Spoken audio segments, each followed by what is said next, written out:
এই যে ভদ্র মারা গেছে রাহুল বলে, যা এত বড় একটা আর্টিস্ট, সে প্রগতিশীল লোক ছিল, কিছুটা বাম ঘরানার লোক ছিল বলে পরিচিত। তার মৃত্যুতে মমতা ব্যানার্জি কিছু যায় আসে না, কারণ সে মমতা ব্যানার্জির অনুগত কোনো শিল্পী নয়।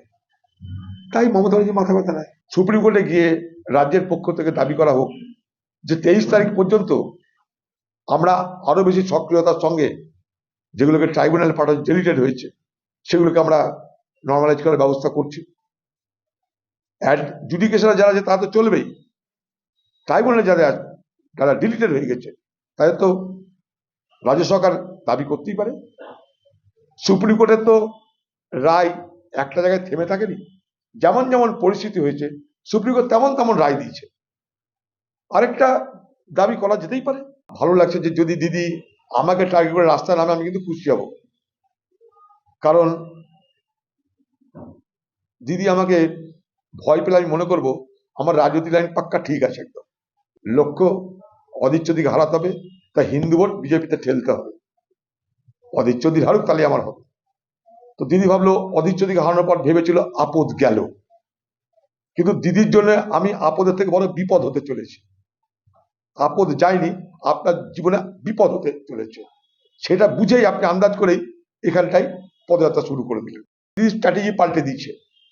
আমাকে কিছু কুকুর ছানা ভেউ ভেউ করতো, গো ব্যাক গো ব্যাক, এখন তারা সেটা বন্ধ করে দিচ্ছে। আজ থেকে তারা পাড়ায় পাড়ায় গিয়ে বলছে অধীর চৌধুরী যেখান দিয়ে যাবে জনসংযোগ করতে, কোনো মানুষ যেন মুখ তক না বাড়ায়, দরজা তক না খুলে। অর্থাৎ দিদির দলের লোক যে ওয়ার্ডে আমার প্রচার জনসংযোগ সেখানে কারফিউ জারি করতে চাইছে, পার্টিগত কারফিউ, সরকারি কারফিউ না।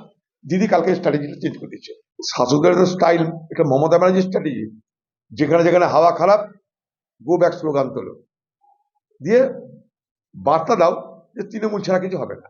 যদি আমরা ক্যান্ডিডেটকে গো ব্যাক করে তাড়িয়ে দিতে পারি তাহলে তোমরা ভোট দিতে এসে কি করবে।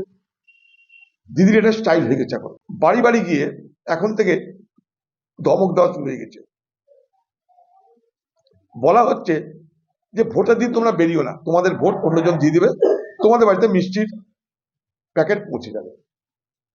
অর্থাৎ মানুষের ভোট দেওয়ার অধিকারটাকে এখন থেকেই নিয়ন্ত্রণে আনতে চাইছে তৃণমূল তাদের বাহিনীর মাধ্যমে।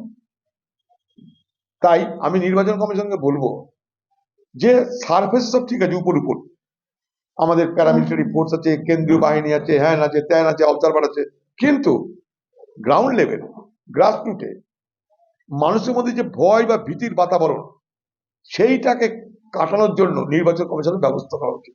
ধাপ্পাবাজি, চালাকি, মালদা একটা লোককে ধরে নিয়ে গিয়ে, যে লোকটা ভিড় সামলাচ্ছিল, আপনার সিআইডি দিয়ে তাকে ধরে নিয়ে গিয়ে বাহাদুরি করলেন।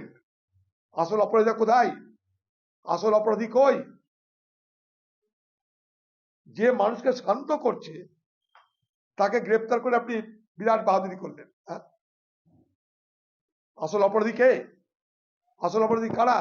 তার বিচার কে করবে? জানতে চাই।